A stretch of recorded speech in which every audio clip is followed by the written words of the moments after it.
Este 2022 la Asamblea Nacional va también a renovar no solamente el Poder Judicial, que ya lo hizo a través del Comité de Postulaciones Judiciales. Hemos visto una renovación que va más allá de los nombres que integran el Tribunal Supremo de Justicia, también una reforma a la ley del Tribunal Supremo de Justicia, reducción del número de magistrados, pero también ya se conoce el adelanto que hace esta comisión, este Comité de Postulaciones Judiciales para la renovación del Poder Ciudadano, que contempla al Ministerio Público, contempla al Defensor Público y también a la Defensoría del Pueblo. Nuestro invitado Enrique Ochoa Antich ha puesto su nombre, aunque todavía no se han postulado frente a la Asamblea Nacional, pero ha puesto su nombre y su intención de participar en este proceso. ¿Por qué es importante? Primero, comenzando en el contexto que mencionamos, un contexto donde un sector político del país parece desconocer a esa Asamblea Nacional electa en 2020, a ese CNE que ha electo esta Asamblea Nacional o que deriva de esta Asamblea Nacional,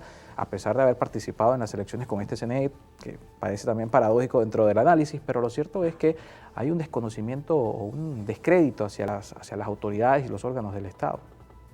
Justamente por eso, por lo que tú estás diciendo, esa es la razón. La razón es quizás intentar, creo yo que lo podría lograr por mis características personales, porque además yo tengo puentes, amistades, vínculos con el mundo del gobierno, y yo además las reivindico. En el mundo de la oposición se molestan con uno. Yo afortunadamente ya tengo ya Le mucho dirían tiempo, colaboracionista. Sí, ya yo tengo mucho tiempo diciendo, yo no soy ni del gobierno ni de la oposición, sino todo lo contrario, a los dos. Ya cada vez lo digo más, porque la verdad es que uno se decepciona mucho de los dos sectores. Y hay al mismo tiempo muy buenas voluntades y muy buenas posibilidades y muy buenas potencialidades de los dos sectores, que es lo que más duele. Y justamente la alternativa para el país sería una unidad, una reconstrucción de la unidad nacional. Yo creo que alguna vez te hablaba de que los dos grandes momentos más luminosos de nuestra historia fueron la independencia, que fue un momento de unidad. Los aristócratas de Caracas de Bolívar se unieron con los plebeyos de Páez de los Llanos, y después los venezolanos nos unimos con los neogranadinos, y es un gran proyecto unitario.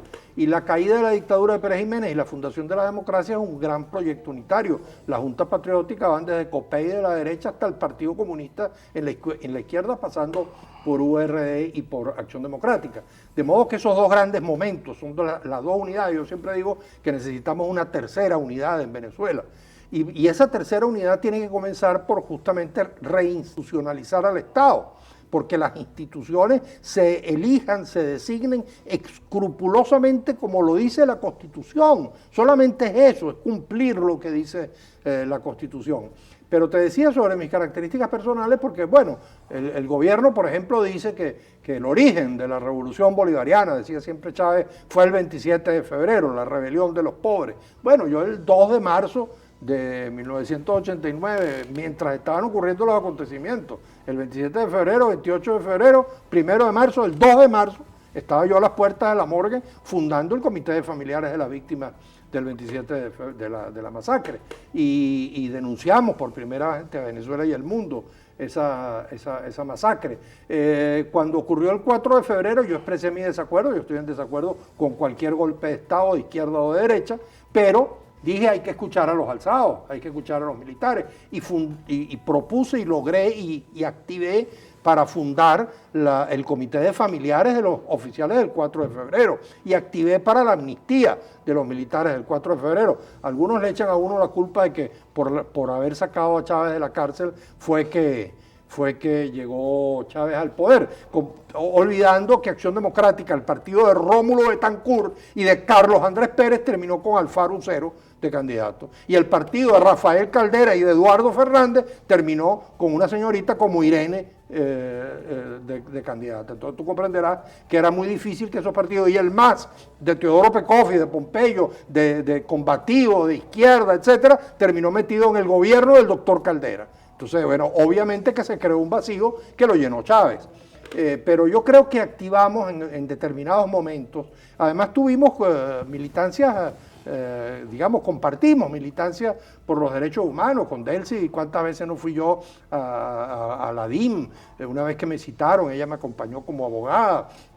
Ella trabajó en el Comité de Derechos Humanos, de modo que creo tener la posibilidad, y por supuesto en el mundo de la oposición tengo muchos vínculos, para hacer una especie de experimento. Yo le diría al gobierno que sintiera la tentación de hacer un experimento con el poder ciudadano, de ver si efectivamente podemos reinstitucionalizar un poder ciudadano que sea de verdad como es el diseño de la Constitución, que es un poder, como lo dice su nombre, ciudadano. Entonces, lamentablemente, por cierto, bueno, lamentablemente no, es así, debió haber salido un comité del propio Poder Ciudadano, el Poder Ciudadano no lo hizo y lo va a designar la Asamblea Nacional como tiene que hacerlo. Al final, de todas maneras, el Poder Ciudadano presentaba una terna y era la Asamblea Nacional la que tiene que designar.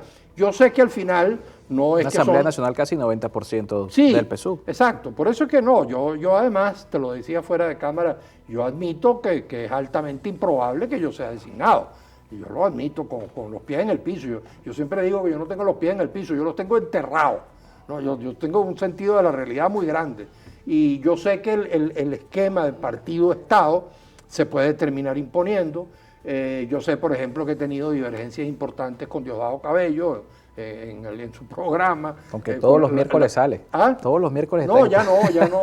Yo he logrado la maravilla de que me saque el programa, porque ya él dijo que no me iba a volver a sacar la última vez. Le digo, no lo volvemos a sacar más nunca, y no me ha vuelto a sacar. Pero sí, yo le criticaba los insultos, no me parece que eran correctos en un programa del vicepresidente del partido de gobierno, diputado, que tienen en el canal del Estado un programa de 3, 4, 5 horas, donde incluso con ofensas escatológicas respecto de la oposición, no me parece que es correcto. Igual que nunca compartí en la oposición, cuando yo estaba en la coordinadora, mismo molestaba y peleaba con esa alta clase media venezolana que veía a los chavistas, tú sabes, como la chusma. Yo recuerdo una vez en una protesta, ahí llegó la chusma y inmediatamente yo me molesté con la gente que lo estaba diciendo.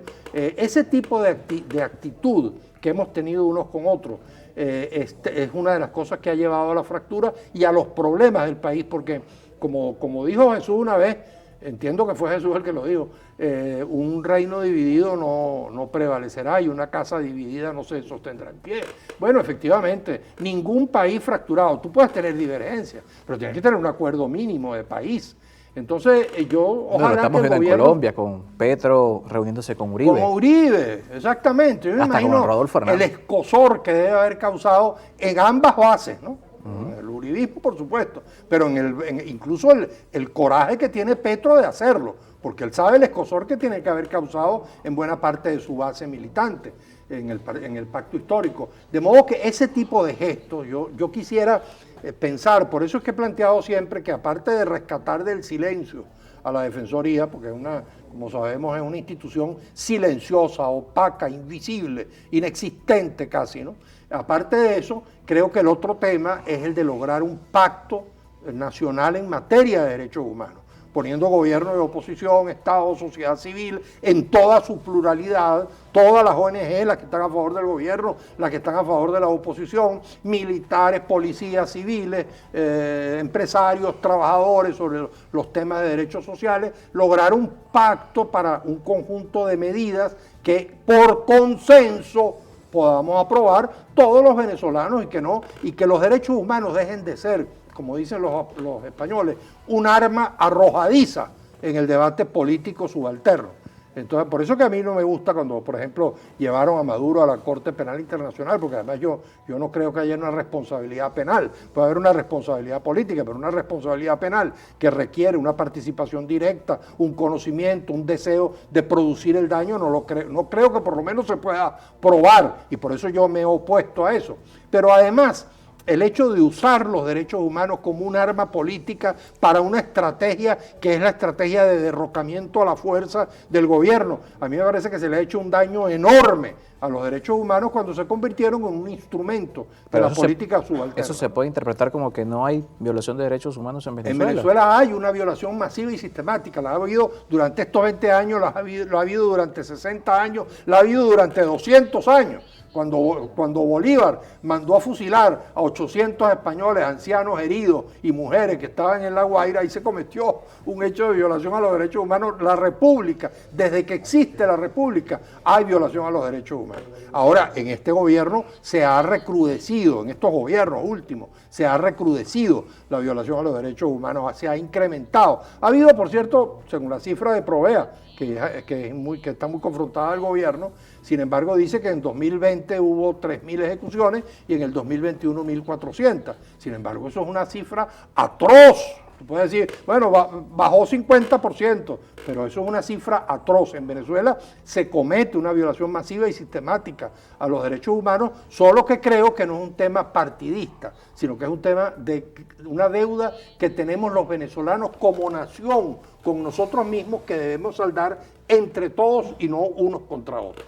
Bien, muchísimas gracias por acompañarnos esta tarde. Peñalosa. Enrique Ochoa Anticho con nosotros. Muy contento de estar en tu programa. Defensor de derechos humanos y bueno, mucho éxito también en esta propuesta para la candidatura a la Defensoría del Pueblo. Seguimos en materia política luego de la pausa. Francisco Mateus estará con nosotros, diputado de la Asamblea Nacional, para hablar de estas sanciones económicas a Venezuela, impuestas tanto a las empresas del Estado que tienen que ver con hidrocarburos y la labor de la Asamblea Nacional en un contexto donde se pudiese dar una apertura al sector privado de participar en Venezuela en las distintas fases que contemplan el área de los hidrocarburos, pero que pasa también por revisar la legislación vigente en este sentido. Recuerden nuestras redes sociales, @EnContextoPisoy.